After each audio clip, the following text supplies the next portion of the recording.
بسم اللہ الرحمن الرحیم. ناظرین کرام، آپ دیکھ رہے ہیں میرا یوٹیوب چینل اور میں ہوں آپ کا اپنا شہزاد ملک. آج کے اس ولاگ میں ہم بات کریں گے کہ یہ جو آج مذاکرات ہونے تھے پارٹیوں کے درمیان اور الیکشن کے لیے ایک ڈیٹ مقرر ہونی تھی، اس سلسلے میں آج کی کیا اپڈیٹس ہیں اور سپریم کورٹ میں کیا اپڈیٹس ہیں، یہ مقدمہ آپ لوگوں کے سامنے رکھنا ہے. تو جناب آج وزیر اعظم نے جو ہے وہ ایک اجلاس منعقد کیا جس میں یہ فیصلہ کرنا تھا کہ جناب یہ جو سپریم کورٹ نے ہمیں آرڈر دیا ہے فنڈ ٹرانسفر کرنے کا، اس کے متعلق جو ہے وہ آپس میں باہمی مشاورت ہونی تھی. تو جناب ہوا یہ ہے کہ اس میں یہ بات طے پائی ہے کہ ہم جو ہے وہ فنڈ ٹرانسفر نہیں کریں گے،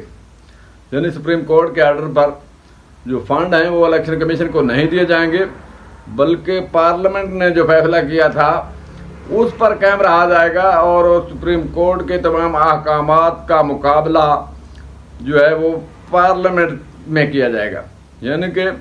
پارلیمنٹ اور عدلیہ کو اپوزٹ بنا دیا گیا ہے کہ جو فیصلے سپریم کورٹ دے رہی ہے ان کے مخالف عدلیہ میں ایک قرارداد پاس کر کے ان تمام فیصلوں کو ردی کی ٹوکری میں پھینکنا شروع کر دو. یعنی یہ جو جس دن سے یہ معاملہ چلا ہے الیکشن کا، اسی دن سے یہ پروسیس چلتا آ رہا ہے کہ جناب کوئی بھی سپریم کورٹ کا جو فیصلہ ہے اس کے خلاف ایک قرارداد پاس کر لو. ابھی دیکھو کہ پہلے ہم سنتے تھے سیاستدانوں سے کہ جناب سپریم کورٹ جو ہے نا وہ سپریم ادارہ ہے، جناب اس کا جو احکامات ہیں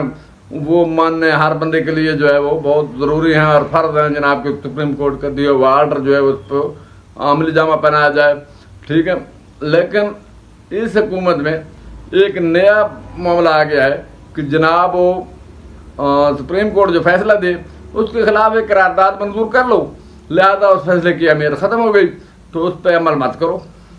مطلب ہے پارلیمنٹ اور سپریم کورٹ کا جو ہے اس کے درمیان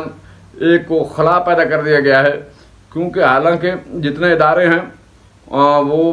ان کی مدد سے حکومت چلتی ہے، لیکن یہ حکومت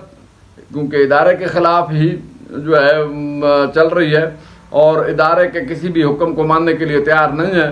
کیونکہ ان کی مرضی کے فیصلے نہیں دیے جا رہے. جب تک ان کی مرضی کے فیصلے نہیں ہوں گے یہ سپریم کورٹ کا کوئی بھی آرڈر ماننے کے لیے تیار نہیں ہے. ابھی ایک چھوٹا سا FIR کی جو ہے وہ ناقابل ضمانت برانڈ گرفتاری جاری ہو جائے، یہ فوری طور پر بھاگتے ہیں اور جناب اس کی تعمیل کروانا چاہتے ہیں. کیوں جی، ہمیں عدالت نے حکم دیا اور عدالت کے حکم پر عمل جامہ پہنانا ہمارا فرض ہے. لیکن جب وہ الیکشن کے سلسلے میں سپریم کورٹ کوئی حکم دیتی ہے تو وہ آرڈر ان کے لیے ماننا ضروری نہیں ہے، کیونکہ اس کے خلاف یہ عدلیہ میں ایک بل لے کے آ جاتے ہیں، جناب ایک قرارداد منظور کر لیتے ہیں اور جو ہے پہلے یہ عید سے پہلے جو ہے یہ کہتے رہے ہیں کہ ہماری جناب PTI سے بھی بات چیت چل رہی ہے اور ہمیں کبھی امید ہے جناب کہ ہم الیکشن کی ایک ڈیٹ پر جو ہے وہ تمام لوگ متفق ہو جائیں گے. لیکن کیونکہ نواز شریف، مریم نواز اور فضل الرحمان صاحب یہ جو ہے وہ اس کے لیے سنجیدہ نہیں تھے اور یہ مذاکرات نہیں چاہتے تھے، اس لیے وہ مذاکرات کسی منطقی انجام تک پہنچے ہی نہیں ہیں. کیونکہ کوئی بھی مذاکرات ہوتے تو آخر الیکشن کی ڈیٹ دینا پڑنی تھی اور یہ کسی بھی صورت میں الیکشن کروانا ہی نہیں چاہتے. یہ تو 1.5 سال مزید الیکشن نہیں کروانا چاہتے، تو اس لیے ان کو یہ بات پر کسی بھی صورت وہ بات چیت جو ہے وہ ان کے لیے موضوع نہیں تھی. لہذا انہوں نے صرف ٹائم ٹرکانے کے لیے،